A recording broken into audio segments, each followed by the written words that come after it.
Olá, meus queridos alunos do oitavo ano, tudo bem com vocês? Como vocês estão? Espero que vocês estejam bem.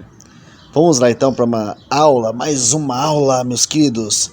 Nesta aula vamos tratar de um tema interessante e complicado também: neocolonialismo europeu, tá bom?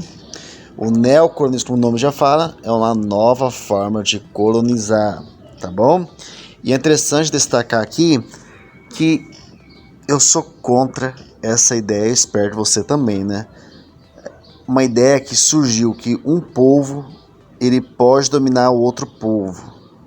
Pessoas podem dominar outras pessoas. Durante boa parte da nossa história, da história da humanidade, isso meio que foi natural, porque um povo quer conquistar outro povo. E essa conquista, uma nação, um país era mais forte, era aquela nação que tinha o quê? Mais terras. Quanto mais terras, mais poder. Prova disso, os persas, babilônicos, Grécia, Alexandre o Grande, né? Roma é um grande exemplo disso. Quer conquistar, foi tão grande que dividiu e perdeu. Tá bom? Aí depois Portugal e Espanha, né? Portugal colonizou o Brasil, a Espanha, boa parte aí do Novo Mundo, né? E acontece o quê? Isso era o colonialismo. Agora o neocolonialismo é qual que é a justificativa? Uma missão civilizadora, ó o termo. Ou seja, um país como... Quais são os países aí? A Inglaterra, o Reino Unido principal, né? Aí você pega a Itália, França e depois até os Estados Unidos. Então são países assim que por meio da tecnologia, Países Baixos também, Holanda, enfim, por meio de tecnologia, né? E as empresas quis mostrar que é mais poderoso, tem o domínio. E fizeram uma partilha, ou seja, pegaram a África, dividiram a África. Ó, isso aqui fica aí para a Alemanha, isso aqui fica para a Inglaterra, né? A Austrália também caiu nessa história, um pouco da Ásia, a Índia mesmo, a Inglaterra dominou. Então, como assim dominou? Como que dividiu?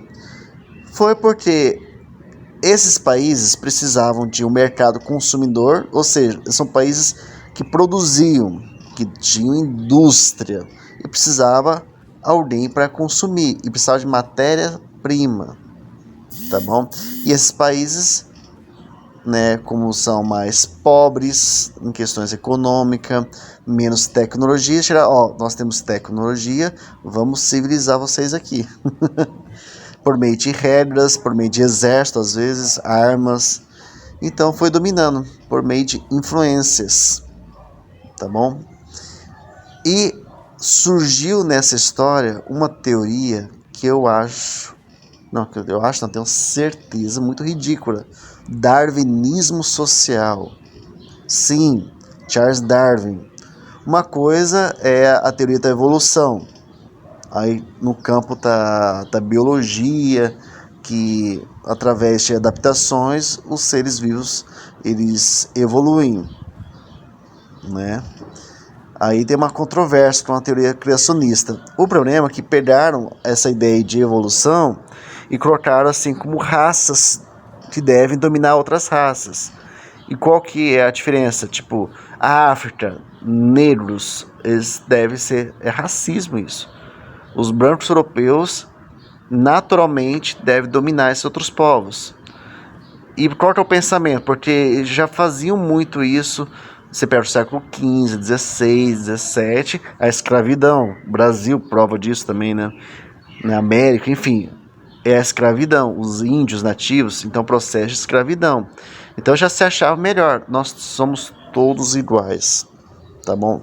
Perante a lei, É importante destacar isso, tá bom? Então os europeus acreditavam, a Alemanha, como falei para você, França, Inglaterra, os Estados Unidos, que não, os Estados Unidos foram o que é? Os Estados Unidos é América para os americanos, tá? Então, os Estados Unidos falou assim, o Inglaterra, nós já somos independentes, vocês já conquistamos nossa independência, tá? Mas agora a América é minha e eu vou patrocinar aqui, tá? Então, a América para os americanos, um lema. E os europeus resolveram partir à África. E é interessante todo esse acontecimento no século XIX e foi até o início do século XX, até mais ou menos. Isso foi que motivou até mesmo a Primeira Guerra Mundial. Esse é tema mais para frente, tá? Mas esse pensamento, um país por meio de tecnologias, por meio de potência bélica, armas, coisas, acredito que é melhor que os outros, tá bom? O Japão também estava dominando também. Então é interessante isso, tá bom? Isso chama neocolonialismo, ou seja, uma nova forma de você dominar um povo, tá? E isso, querendo ou não, explica porque alguns países têm mais poder econômico. Os Estados Unidos cresceu muito isso, e com a Primeira e a Segunda Guerra Mundial, aí ampliou seu poder. Por isso que os Estados Unidos é a grande potência. Na Alemanha, na Europa, Alemanha, tá bom? Na França, Itália, enfim. Tá bom, meus queridos? Um grande abraço, até a próxima aula. Tchau pra vocês. Oi.